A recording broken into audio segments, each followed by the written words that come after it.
नमस्कार, बघूयात आजचा पहिला प्रकार। हा पदार्थ तयार करण्यासाठी इथे आपल्याला 2 वाटी मैदा घ्यायचा आहे। घरातील जी छोटी वाटी असेल आमटीची त्याने आपल्याला हा मैदा मोजून घ्यायचा आहे। आता पोहे खाण्याचे 3 चमचे यामध्ये आपल्याला तेल घालून घ्यायचं आहे। तेल कच्चंच वापरायचं। 1 चमचा ओवा घालायचा आहे आणि 1 चमचा पांढरे तीळ घालून घेऊया। चवीप्रमाणे मीठ घालायचं आहे। आता हे सर्व जिन्नस हाताने आपल्याला चांगले मिक्स करून घ्यायचे आहे। पिठामध्ये तेलाचं मोहन घातलेलं आहे, त्यामुळे पूर्ण तेल हे पिठाला लागलं गेलं पाहिजे। पीठ मिक्स करून घेतलं। आता पिठाची अशी मूठ बांधून बघायची। मूठ बांधली गेली तर समजायचं पिठामध्ये तेलाचं मोहन अगदी परफेक्ट झालेलं आहे। आता थोडं थोडं पाणी घालायचं आणि अगदी घट्ट याचा गोळा आपल्याला मळून घ्यायचा आहे। लक्षात ठेवायचं आपल्याला पिठाचा हा गोळा घट्ट मळून घ्यायचा आहे। जर पिठाचा गोळा सैल मळलेला असेल तर हा पदार्थ फ्राय करताना आतून कच्चा राहतो आणि क्रिस्पी कुरकुरीत तयार होत नाही। इथे मी हे पीठ घट्ट मळून घेतलेलं आहे। आता यावरती झाकण ठेवायचं आणि 5 मिनिटांसाठी याला रेस्ट करण्यासाठी ठेवायचं। आता पुढची प्रोसेस बघूयात। एका छोट्या वाटीमध्ये आपल्याला 3 छोटे चमचे साजूक तूप घालायचं आहे। आता ज्या चमच्याने आपण तूप घेतलं होतं त्याच चमच्याने यामध्ये मी 2 चमचे मैदा घालून घेतला आणि याला मिक्स करून घेतलं। इथे आपला हा साठा तयार झालेला आहे आणि पीठ सुद्धा इथे आपलं चांगलं मुरलं गेलेलं आहे। इथे आपल्याला या पिठापासून चिरोटे तयार करायचे आहे। तर साधारण लिंबाच्या साईज एवढा गोळा आपल्याला घ्यायचा आहे आणि याची लाटी तयार करून घ्यायची आहे। एका वेळेस इथे मी 6 लाट्या या तयार करून घेतलेल्या आहे। आता काय करायचं, पहिली लाटी घ्यायची आणि याला पीठ लावून घ्यायचं आणि ही लाटी आपल्याला लाटून घ्यायची आहे। शक्य असेल तेवढं पातळ याला लाटून घ्यायचं आणि अशाच पद्धतीने आपल्याला बाकीच्या लाट्या सुद्धा लाटून घ्यायच्या आहे। इथे आपली ही पहिली चपाती तयार झालेली आहे। अशाच पद्धतीने मी बाकीच्या लाट्या सुद्धा लाटून घेतलेल्या आहे आणि बरोबर 6 चपात्या मी तयार करून घेतल्या। आता पहिली चपाती घ्यायची, यावरती 1 चमचा हा तयार करून घेतलेला साठा घालायचा आणि पूर्ण चपातीला लावून घ्यायचा। त्यावरती ही दुसरी चपाती ठेवायची, यावरती देखील आपल्याला 1 चमचा हा साठा घालून घ्यायचा आहे आणि पूर्ण चपातीला लावून घ्यायचा आहे। अशाच पद्धतीने एकावरती 1 चपाती ठेवत जायची आहे आणि त्यावरती हा साठा लावत जायचा आहे। आपण 6 चपात्या बनवून घेतलेल्या होत्या, तर बरोबर 6 चपात्या आपल्याला एकमेकावरती अशा चिटकवून घ्यायच्या आहे साठा लावून। अशा या चपात्या एकावरती 1 ठेवत गेल्यामुळे आणि यावरती हा साठा लावत गेल्यामुळे काय होतं, आपले जे चिरोटे आहेत तर ते क्रिस्पी आणि कुरकुरीत तयार होतात आणि चिरोट्यांना लेयर्स सुद्धा खूप छान पडते। इथे मी ह्या चपात्या एकावरती 1 ठेवून घेतलेल्या आहे। आता या चपातीचा अगदी घट्ट आपल्याला अशा पद्धतीचा हा रोल तयार करून घ्यायचा आहे। असा हा रोल तयार करून घेतल्यानंतर हाताने थोडंसं याला प्रेस करून घ्यायचं आहे आणि साधारण 1 इंचच्या अंतरावरती अशा पद्धतीने आपल्याला असे हे चिरोटे कट करून घ्यायचे आहे। अशाच पद्धतीने मी सर्व चिरोटे हे तयार करून घेतलेले आहे। तुम्ही बघू शकता चिरोट्यांना छान लेयर्स आलेले आहे। आता आपण हे चिरोटे फ्राय करून घेऊयात। चिरोटे फ्राय करण्यासाठी इथे मी तेल गरम करून घेतलेलं आहे। आता हे चिरोटे आपल्याला या तेलामध्ये घालून घ्यायचे आहे। चिरोटे आपल्याला गॅसच्या अगदी मंद आचेवरती क्रिस्पी आणि कुरकुरीत होईपर्यंत फ्राय करून घ्यायचे आहे। चिरोटे एका साइडने फ्राय झाल्यावरती यांना पलटी करून घ्यायचे आणि दोन्ही साइडने यांना आपल्याला क्रिस्पी कुरकुरीत होईपर्यंत हलक्या गुलाबी रंगावरती फ्राय करून घ्यायचे आहे। इथे मी हे चिरोटे फ्राय करून घेतलेले आहे। आता आपण यांना काढून घेऊया। तुम्ही बघू शकता चिरोट्यांना मस्त असे लेयर्स पडलेले आहे आणि छान असे खारीसारखे हे चिरोटे तयार झालेले आहे। अशाच पद्धतीने मी सर्व चिरोटे फ्राय करून घेतले। असे हे चिरोटे चवीला अगदी भन्नाट लागतात, मस्त असे क्रिस्पी खुसखुशीत तयार होतात। लहान मुलांना तर फार आवडतात। अशा पद्धतीने तुम्ही एकदा ट्राय करून बघा। प्रकार क्रमांक 2।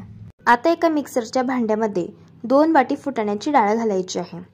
या डाळची आपल्याला अगदी बारीक अशी पावडर तयार करून घ्यायची आहे। हे बघा अशा पद्धतीने। आता ही तयार करून घेतलेली फुटाण्याची पावडर आपल्याला भाजून घ्यायची आहे।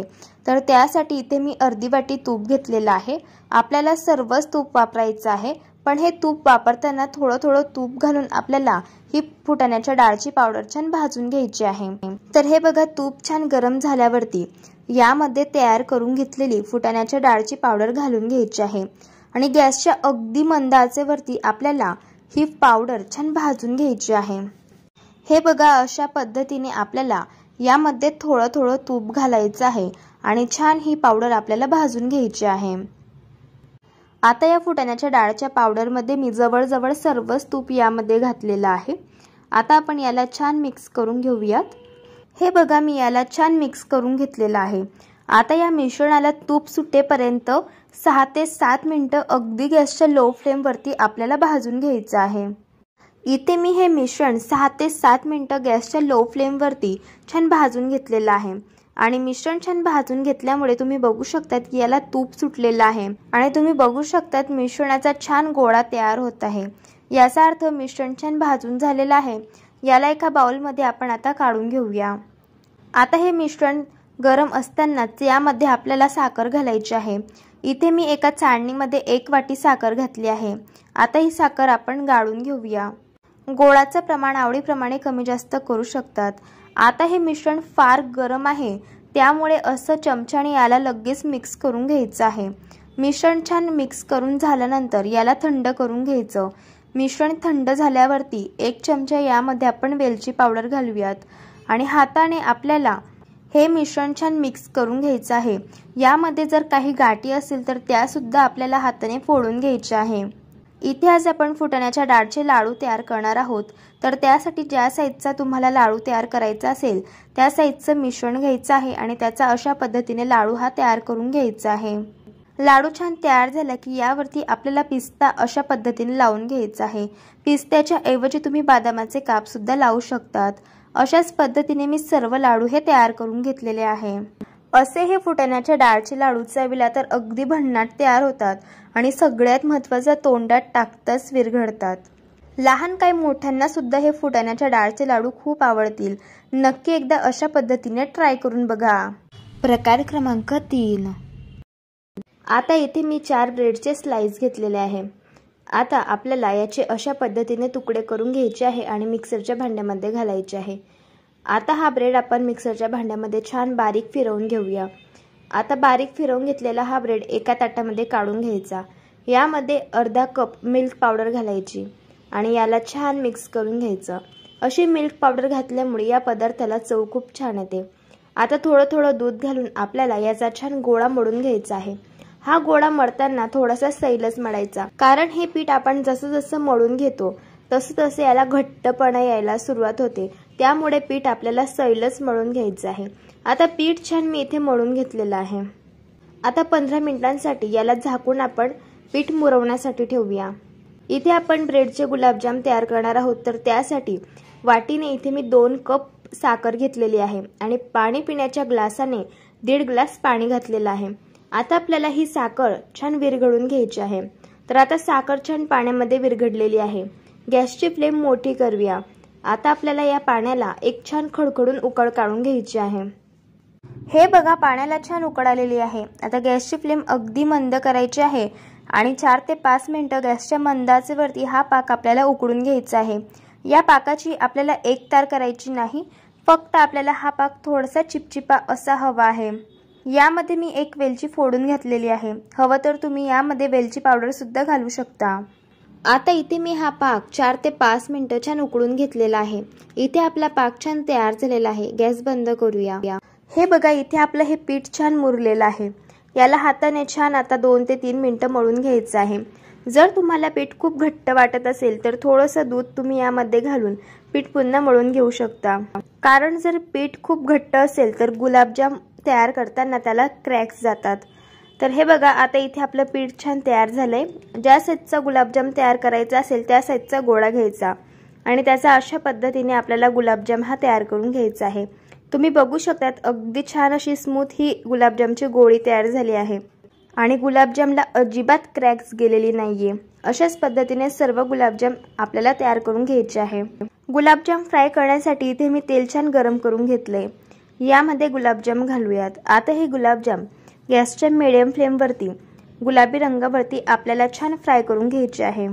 गुलाबजाम असे तेलामध्ये घातल्यानंतर चमच्याने अशा पद्धतीने आपल्याला मिक्स करत जायचं आहे आणि गुलाबजाम आपल्याला फ्राय करून घ्यायचे आहे। असं मिक्स करत फ्राय केल्यामुळे गुलाबजामला एकसारखा रंग येतो। आता इथे मी छान हे गुलाबजाम फ्राय करून घेतलेले आहे। आता आपण यांना काढून घेऊया। तुम्ही बघू शकतात गुलाबजामला अजिबात क्रॅक्स गेलेले नाहीये आणि अगदी परफेक्ट असे मस्त गुलाबजाम फ्राय झालेले आहे। असे हे गुलाबजाम फ्राय केले की लगेच आपल्याला पाकामध्ये घालून घ्यायचे आहे। पण एक गोष्ट लक्षात ठेवायची, पाक आपल्याला हलका कोमट हवा आहे, कारण आपले गुलाबजाम ऑलरेडी गरम आहे। अशाच पद्धतीने आपल्याला सर्व गुलाबजाम फ्राय करत जायचे आहे आणि पाकामध्ये ॲड करत जायचे आहे। असे हे गुलाबजाम फ्राय करून पाकामध्ये ॲड करत गेल्यामुळे गुलाबजाम लवकर लुसलुशीत होतो आणि लवकर गुलाबजाम हे मुरले जातात। आता इथे मी हे सर्व गुलाबजाम पाकामध्ये ॲड करून घेतले आहे। आता या गुलाबजामवरती झाकण ठेवूया आणि 2 तासांसाठी गुलाबजाम मुरवून घ्यायचे आहे। 2 तास झालेले आहे आणि तुम्ही बघू शकतात गुलाबजाम मस्त मुरलेले आहे। प्रत्येक गुलाबजाम छान टम्म फुगलेला आहे आणि हे गुलाबजाम छान असे रसरशीत झालेले आहे। तुम्ही बघू शकतात पाक आतपर्यंत छान मुरलेला आहे आणि मस्त असे लुसलुशीत आणि स्पंजी आणि सॉफ्ट गुलाबजाम तयार झालेले आहे। चवीला तर हे गुलाबजाम अगदी भन्नाट लागतात आणि लहान मुलांना तर फार आवडतात। प्रकार क्रमांक 4। सगळ्यात आधी आपण एका बाउलमध्ये अर्धा कप दही घालूयात। दही फ्रेश वापरायचं आहे, आंबट दही अजिबात वापरायचं नाही। अर्धा कप आपल्याला पिठी साखर घालायची आहे। पाव कप इथे मिल्क पावडर घालूयात। लगेच यामध्ये आपण पाव कप तेल घालूयात। आता हे सर्व जिन्नस आपल्याला छान मिक्स करून घ्यायचे आहेत आणि छान फेटून घ्यायचे आहेत। इथे मी हे सर्व जिन्नस छान मिक्स करून घेतलेले आहेत आणि अगदी छान फ्लफी असे हे बॅटर तयार झाले आहे। यामध्ये आता आपण 1 चमचा मँगो इमल्शन वापरणार आहोत। इमल्शन मध्ये कलर आणि फ्लेवर हे दोघं ॲड असतात। इथे तुम्ही तुमच्या आवडीचं कुठलंही इसेन्स किंवा इमल्शन वापरू शकता। आता याला छान मिक्स करून घ्यायचं आहे। यावरती आता आपण साळण ठेवूयात आणि यामध्ये आपल्याला 1 कप मैदा घालायचा आहे। 1 चमचा इथे आपण बेकिंग पावडर वापरणार आहोत आणि अगदी पाव चमचा इथे आपल्याला बेकिंग सोडा वापरायचा आहे। हे सर्व जिन्नस आता आपण व्यवस्थित छान चाळून घेऊयात। इथे आज आपण केक तयार करणार आहोत, तर त्यासाठी इथे मी मैदा चाळून घेतलेला आहे। आता हे सर्व जिन्नस सुरुवातीला आपण मिक्स करून घेऊयात। यावरनं अंदाज येईल यामध्ये आपल्याला किती दूध घालायचं आहे। आता मी याला छान मिक्स करून घेतलं आहे। यामध्ये थोडं थोडं दूध घालूयात आणि छान आपल्याला केकचं बॅटर तयार करून घ्यायचं आहे। इथे मी केकचं बॅटर छान तयार करून घेतलेलं आहे। 2 ते 3 मिनिटं आता आपण हे बॅटर छान फेटून घेऊयात। असं बॅटर फेटून घेतल्यामुळे केक अगदी छान स्पंजी आणि सॉफ्ट तयार होतो। तुम्ही बॅटरची थिकनेस बघून घ्या, अशा पद्धतीने आपल्याला ठेवायची आहे। केकचं बॅटर तयार करण्यासाठी इथे मी अर्धा कप दूध घेतलं होतं, तर त्यातील 3 चमचे दूध हे शिल्लक राहिलेलं आहे। केक बेक करण्यासाठी मी अशा पद्धतीचा इथे टीन वापरलेला आहे। तुमच्याकडे असा टीन नसेल तर इथे कुठलाही डबा तुम्ही वापरू शकतात। आता यामध्ये आपण हे केकचं बॅटर ॲड करून घेऊयात। बॅटर ॲड केल्यानंतर टीन थोडंसं आपल्याला टॅप करून घ्यायचं आहे। जर यामध्ये काही एअर बबल्स असतील तर ते निघून जातील आणि केक अगदी छान व्यवस्थित बेक होईल। इथे मी आधीच कढई छान प्रीहीट करायला ठेवलेली होती। यामध्ये हा केकचा टीन ठेवूयात आणि झाकण लावून आपल्याला 30 ते 35 मिनिटं केक छान गॅसच्या लो फ्लेमवरती बेक करून घ्यायचा आहे। इथे मी केक 30 ते 35 मिनिटांसाठी बेक करून घेतलेला आहे। टूथपिक अगदी क्लीन आलेली आहे, तुम्ही बघू शकतात। याचा अर्थ केक छान बेक झालेला आहे। आता आपण हा केक पूर्णपणे थंड करून घेऊयात आणि याचे आपल्याला पीसेस कट करून घ्यायचे आहेत। हा केक अतिशय स्पॉन्जी आणि सॉफ्ट तयार होतो आणि चवीला तर अप्रतिम लागतो। तुम्ही केकला जाडी बघा काय छान आलेली आहे, अगदी परफेक्ट आणि अतिशय स्पॉन्जी आणि सॉफ्ट हा केक तयार झालेला आहे। चवीला अप्रतिम लागतो, नक्की एकदा ट्राय करून बघा। प्रकार क्रमांक 5। आता एका परातीमध्ये 1 वाटी आपल्याला मैदा घालायचा आहे। यामध्ये 1 चीजचं क्यूब आपल्याला अशा पद्धतीने किसून घालायचं आहे। असं चीज घातल्यामुळे या पदार्थाला चव खूप छान येते। आता यामध्ये चवीप्रमाणे मीठ घालूयात। लक्षात ठेवायचं चीज मध्ये सुद्धा मीठ असतं, त्यामुळे मीठ बेताने घालायचं। आता हे सर्व जिन्नस आपल्याला हाताने छान मिक्स करून घ्यायचे आहे। असं याला मिक्स करून घेतल्यानंतर यामध्ये थोडं थोडं पाणी घालायचं आहे आणि याचा आपल्याला अगदी घट्ट असा गोळा मळून घ्यायचा आहे। इथे मी पीठ छान मळून घेतलेलं आहे। आता यामधील आपल्याला अर्धा गोळा घ्यायचा आहे आणि याचा अशा पद्धतीने आपल्याला उंडा तयार करून घ्यायचा आहे। आता आपण याला लाटून घेऊयात। इथे आपण पीठ आधीच घट्ट मळून घेतलेलं होतं, त्यामुळे ही चपाती लाटताना पिठाची गरज अजिबात पडत नाही। ज्या पद्धतीने आपण चपाती लाटून घेतो त्याच थिकनेसची आपल्याला ही चपाती लाटून घ्यायची आहे। हे बघा अशा पद्धतीने। आता आपल्याला याला कट करून घ्यायचं आहे। शंकरपाळी कट करून घेतो त्याच पद्धतीने आपल्याला याला कट करून घ्यायचं आहे। तुम्हाला हवे तसे तुम्ही लहान किंवा मोठे याचे काप करून घेऊ शकता। इथे आज आपण चीज बाईट्स तयार करणार आहोत। आता हे चीज बाईट्स फ्राय करण्यासाठी इथे मी तेल छान गरम करून घेतलेलं आहे। यामध्ये आपल्याला हे चीज बाईट्स घालायचे आहे। हे चीज बाईट्स गॅसच्या अगदी लो फ्लेमवरती आपल्याला क्रिस्पी आणि कुरकुरीत होईपर्यंत हलक्या गुलाबी रंगावरती फ्राय करून घ्यायचे आहे। गॅसच्या लो फ्लेमवरती फ्राय केल्यामुळे अगदी छान क्रिस्पी आणि कुरकुरीत हे चीज बाईट्स फ्राय होतात। इथे मी हे सर्व चीज बाईट्स हलक्या गुलाबी रंगावरती छान फ्राय करून घेतलेले आहे। आता आपण यांना काढून घेऊयात। तुम्ही बघू शकतात अगदी छान असा या चीज बाईट्सला रंग आलेला आहे। अशाच पद्धतीने मी सर्व चीज बाईट्स फ्राय करून घेतलेले आहे। आता यावरती पाव चमचा मिरची पावडर घालायची आहे आणि पाव चमचा मॅगी मसाला घालायचा आहे आणि अगदी चिमूटभर मीठ घालायचं आहे। आणि आता आपण याला टॉस करून घेऊयात म्हणजे जो मसाला आहे तो पूर्ण छान या चीज बाईट्सला कोट होईल। तयार झाले इथे आपले चटपटीत फ्लेवरचे चीज बाईट्स। लहान मुलांना तर फार आवडतात आणि सगळ्यात महत्त्वाचं अगदी छान क्रिस्पी आणि खुसखुशीत तयार होतात। जर तुम्हाला आजच्या या सर्व रेसिपीज आवडल्या असेल तर रेसिपीला लाईक करा, चॅनलला सबस्क्राईब करा आणि शेजारील बेल आयकॉन प्रेस करायला विसरू नका। व्हिडिओ जास्तीत जास्त शेअर करा। तर चला भेटू एका मस्त अशा चमचमीत रेसिपी सोबत। तोपर्यंत धन्यवाद।